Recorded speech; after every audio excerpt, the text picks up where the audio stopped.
Here's Jordan Berry now as he's on to punt for Pittsburgh. And he deserves a bronze leg as he gets this one away. And taken right at the 35. A big kick that time, 52 yards. And possession will switch hands, 1st and 10. And out now, here come the Bengals. Now, if you're a fan of punting, and I know that not many people are, but this game kind of turning into one for you. Well, it's okay if it's a skills contest, right? We're really into it then, but not during the course of an actual game. This has turned into a field position game, though. Sometimes a better punter may actually determine the outcome. Here's Joe Mixon as they start on the ground. And nothing doing. He's immediately taken down at the line of scrimmage. It's Big Vince Williams who made the tackle. Perfectly designed blitz right there. They took that one from the grease board to the field because they were able to free up their linebacker to get into the backfield and spill the play.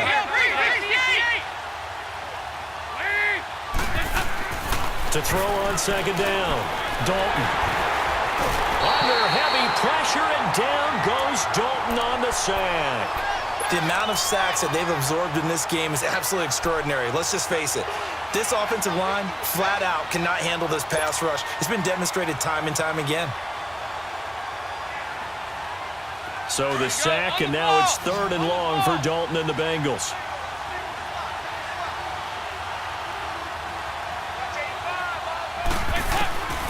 Dalton here from the gun. He's got his man here. It's Green. And he's taken down, but not before he gets this into enemy territory across the 40. They're able to convert on 3rd with a solid gain of 23. Andy Dalton now 5 straight completions here in this second half. 1st and 10.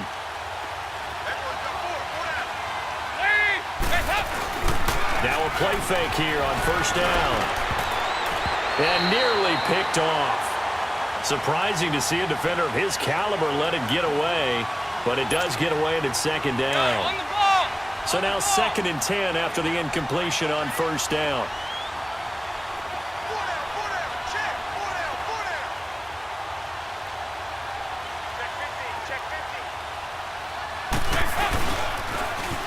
Now Mixon. Flashed the stick skills, but didn't get a ton from it. Stopped short of the 35. Just a couple there on the 2nd down run. Now they're staring at a 3rd and 8 situation.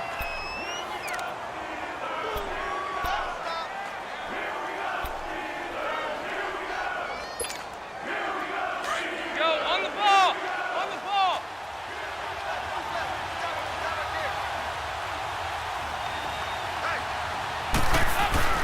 To throw here, Dalton. And this is going to be intercepted. Picked off by Mike Hilton. And his guys will take over at the 25-yard line. So how about that for a momentum switch? We're in the 4th quarter, and it's a tie game. You've got to take care of the football here. Now their opportunity to take the lead right out the window, and everything is flipped in the other direction. After the interception, here's Roethlisberger. Over the middle, complete. That's McDonald. And they're able to get this one across the 35. 12 yards that time at a Pittsburgh first. And passing yardage-wise, now up over 350 in this game. Pretty nice performance. Definitely that, which usually means you're putting a lot of pressure on guys trying to cover. If you're a defensive back and they put over 350 yards on you, you've had a long day. The key to everything, if you're doing it without throwing interceptions or turning the ball over. He continues to struggle to find a crease to break off a big one and might need to just put that aside and just try and ram his way forward and get what he can. They'll go again with Bell. And an alley to run. Bell a 1st down and then some. And down to the 19-yard line. It's a big run that time by Bell. 43 yards on the ground. And for those worried about whether or not Le'Veon's explosiveness would return, I think we just had our answer. ACL? What ACL? This guy's back running as if he were totally healthy and never had an issue. On the counter, here's Bell. And he'll wind up losing yardage here back at the 21-yard line. That's going to go as a loss of 2, and it'll be second down.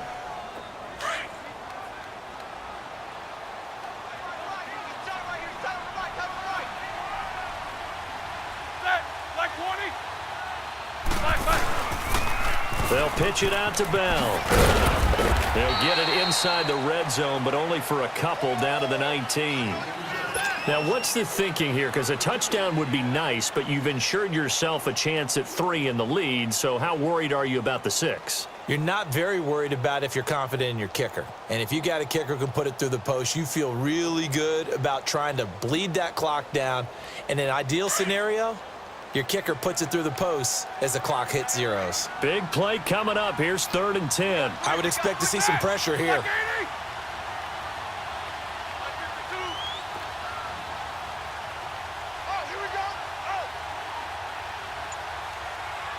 The pressure drops off as they'll look to throw. And it's incomplete. Took a shot, couldn't connect.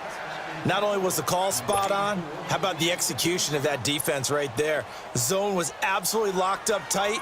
He was trying to force it in there on 3rd down. But if there's a time to force it, he felt like he needed to make a play, right? Yeah, exactly right. 3rd down, you got to try and find something. There's nothing available there for him.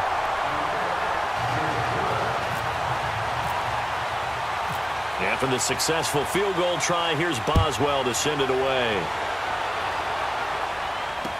This fielded a few yards into the end zone. And he'll get it up past the 20 to the 22-yard line. The Bengals offense now, they head back onto the field. And 3 interceptions in this game. And I would have to think, I wasn't a quarterback, but number 4 is kind of, you're like, oh, man, I can't throw 4. No, what's interesting is, what do the coaches decide to do now? Having thrown 3, do you alter your offensive strategy? Do you take the ball out of his hands and maybe turn to the running game? Or do you have that supreme confidence that he's going to turn things around? We'll see what they do. And a nice run past the 30-yard line there. 9 yards is the pickup there, and they'll have a 2nd and 1. Go, on the ball! On the ball!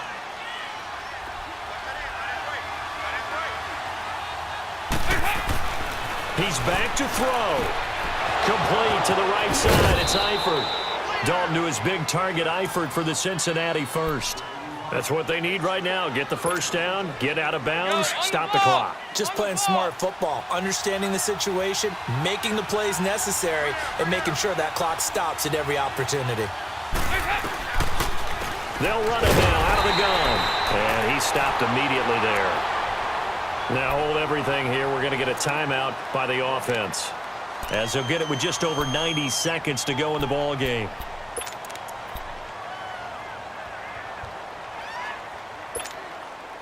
Go, on the ball! On the ball!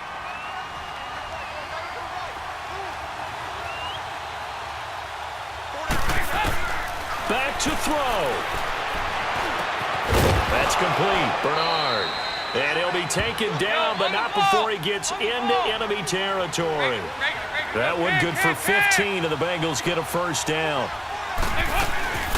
They'll run it now out of the gun. And he'll get this down only to about the 46. Credit him with a 1-yard gain there to make it 2nd and 9. They're making steady progress, but I see your face. You're worried about that clock. I'm worried about the clock, and at some point you have to have a splash play in there as well.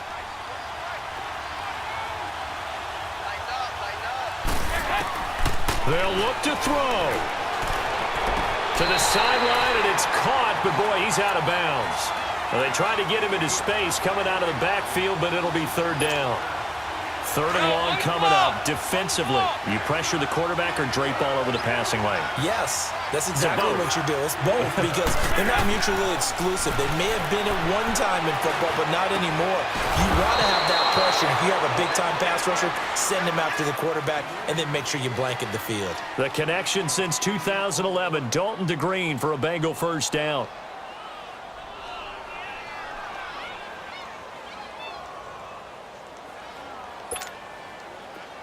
On the ball! On the ball!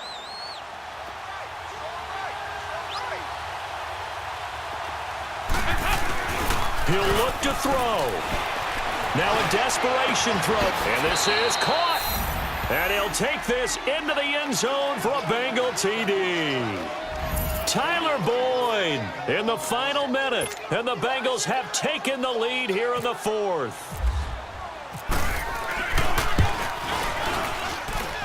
Bullock good on the extra point, and the decision to just kick the extra point winds up successful. Bullock out now to kick this one away. This will be taken to the back of the end zone. And he'll probably wish he'd reconsidered here. It will cost him 10 yards as he's down at the 15. Well, conventional football 101, tells us if you don't get it back to the 20-yard line on a kickoff return, that's a disappointment. But some of these team special teams coaches, with approval by the head coach, they give them full authority to go ahead and bring it out and try to be aggressive, almost what we call the green light, red light theory. Green light means go, red light means stop.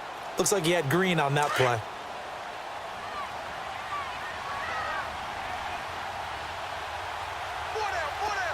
Let's go now.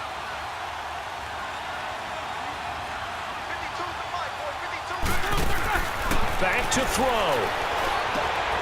Over the middle here. And they're going to get this one all the way out across the 45. And now before this first down play, we're going to get a timeout here, as they'll stop the clock with 24 seconds to go in the game. Hey, let's go.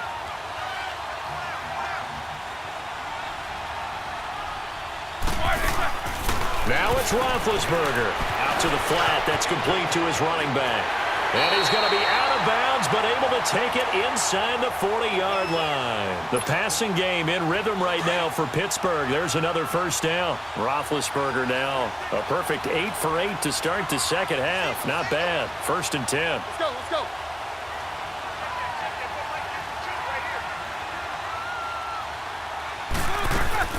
Here's Roethlisberger.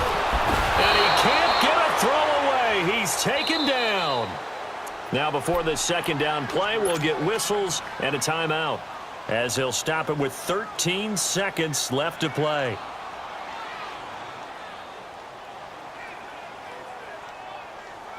Now following the sack, they'll look to make amends on a second down and 17. Jack 16. Throwing now is Roethlisberger. That'll be incomplete with 9 seconds now showing on the clock. A couple extra defensive backs out there in the dime, and because of that, really not many places to throw the football, if any. And typically, what would you want to do against that dime? Run the football. You want to run the ball, but you can't do it in this situation. Not nearly enough time on the clock. You having to really navigate against a tough defense presented against you. Roethlisberger to throw. He's going to let it fly. And it's knocked away and incomplete. The linebacker, Preston Brown, there to knock that one away. Now one more shot at it. Obviously, again, they've got to go for the end zone. Well, we've seen it happen before. How about Aaron Rodgers throughout his career? He seems to pull it off about every other week. But if I'm the defense, I'm rushing the quarterback and making him move away from his throwing arm. That makes it a little bit tougher to get it downfield. Now Roethlisberger. Now a desperation throw deep downfield. And did he catch it? He did. A touchdown. One of the most improbable finishes in recent history. They've won it on the final throw. Sometimes it comes down to one final play. A dramatic finish to this one. And no player will ever admit to, hey, this is how I want to win a game. But behind closed doors at night as they're going to sleep, they do think about those dramatic endings. And how about that one? Go up and get it, Hail Mary, and sprint to the locker room with a victory that you didn't look like you were going to get. That is the epitome of the highest high and the lowest low in the game of football. Well, I know at points in this one you wanted to close your eyes because of all the points that were being put on the scoreboard. You're a defensive guy, but it was a fun little track meet, wasn't it? It was, and you know the people really enjoyed this game? They're the ones that like going to batting practice at the Major League Baseball parks, right? Seeing the 14-11 game, that sort of deal, that's right up their alley with what we saw in this one. So that'll do it for us. For Charles Davis and all our crew, I'm Brandon Gaudin. You've been watching the NFL on EA Sports.